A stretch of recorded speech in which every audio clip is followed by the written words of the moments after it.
Hello အားလုံးမင်္ဂလာပါ deliver နေပြန်လည်ပြီးကြိုဆိုလိုက်ပါတယ်ကျွန်တော်လူငယ်သားသမားထိုင်လာမော်တန်ကအခုဆိုလို့ရှိရင်စိတ်ဝင်စားတဲ့အသင်းတွေအများကြီးပေါ်ထွက်လာပြီဆိုပြီးတော့ကျွန်တော်တို့ဒီသတင်းတွေမှာဖော်ပြလာတယ်ပေါ့နော်အဓိကကျွန်တော်တို့ဒီယူရိုပြောင်းရွှေ့လေယူရိုရဲ့ပြိုင်ပွဲလဲပြီးသွားပြီဖြစ်တဲ့အတွက်ကျွန်တော်တို့ကစားသမားတွေလူငယ်သားသမားတွေဖြစ်တဲ့ထိုင်လာမော်တန်ကျွန်တော်တို့ကွန်ဆာအီလီယိုအာဗီအီလီယိုရဲ့အပြောင်းရွှေ့တွေကိုဒီဘောဦးဘက်ကစပြီးလုတ်ကင်နေပြီလို့လည်းကျွန်တော်သိထားတယ်ပေါ့နော်ဒါရကွန်ဆာဆိုလို့ဒီနေ့မှာအပြောင်းရွှေ့ဆိုင်ရာအားလုံးအပီးသက်ဖြစ်သွားပြီအဲ့တော့အခုဆိုလို့ရှိရင်ထိုင်လာမော်တန်ကိုစိတ်ဝင်စားတဲ့ကလပ်တွေဆိုပြီးတော့ပေါ်ထွက်လာတယ်ပေါ့နော်အဓိကကတော့ဘရာကာဆိုတဲ့အသင်းပေါ့နော်ဘရာကာကတော့ပေါ်တူဂီလစ်ကအသင်းပြီးတော့ကျွန်တော်တို့အေဂျက်ရှိမယ်ကျွန်တော်ဝက်ဆန်ရှိမယ်နောက်ပြီးတော့Club Brugge ပေါ့နော်ကျွန်တော်အဲ့အသင်းတွေကအခုစိတ်ဝင်စားမှုပြသလာရဆိုပြီးတော့ကျွန်တော်လူငယ်သားသမားလေးပေါ့နော်စိတ်ဝင်စားမှုပြသနေရဆိုဒီနေ့မှာတွေ့ရတယ်ပေါ်ကြိုက်ကိုလည်းပေါ်ပြတာဖြစ်တဲ့အတွက်ဒါယုံကြည်လို့ရတဲ့တဲ့တကူပေါ့နော်ပြီးသွားရင်ဒီကစားသမားလေးကိုဘယ်အသင်းကfirst time နဲ့ပြီးမယ်ပေါ့နော်ကစားသမားကတော့အဓိကသူကအသက်က22နှစ်ပေါ့နော်ဒီကျွန်တော်ယူရိုမှာလည်းအကောင်းဆုံးခြေစွမ်းပြသွားတယ်ယူရိုဘိုလူပွဲမှာဆိုလို့ရှိရင်လည်းကျွန်တော်တို့ဒီအကောင်းဆုံးအဆစ်တစ်ခုသူ့ရဲ့ assist နဲ့ကျွန်တော်တို့ပွဲအဖြူပြောင်းလဲသွားစေနိုင်ခဲ့တယ်ပေါ့နော်။ဘာပြောဒီဇာမလေးကတဲလန်တစ်ဖြစ်တဲ့ကစားသမားတစ်ယောက်ပဲ။ဒါပေမဲ့လီဗာပူးမှာကျတော့နည်းနည်းနေရာရဖို့ကခက်ခဲတယ်ပေါ့နော်။ဘာလို့လဲဆိုတော့သူ့နေရာမှာကမက်ကာလစ်စတာတို့လိုဂရန်ဖက်တို့လိုပြီးတော့အတွေ့အကြုံရှိတဲ့အန်ဒိုတို့လိုကစားသမားမျိုးတွေရှိတာဖြစ်တဲ့အတွက်သူ့အနေနဲ့နေရာရဖို့ကတော်တော်လေးရုန်းကန်ရတယ်ပေါ့နော်။အဲ့တော့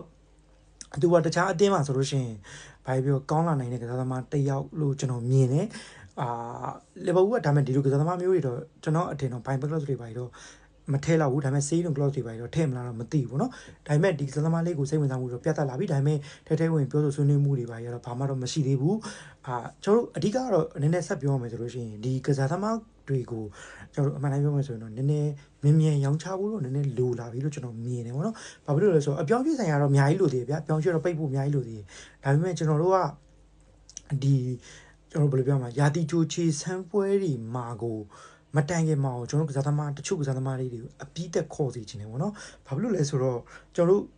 မနစ်ကယာတီမှာဆိုရာတီချိုခြေဆန်းပွဲတွေကြောင့်ပဲကျွန်တော်တို့မနစ်ကယာတီကလုံးဝ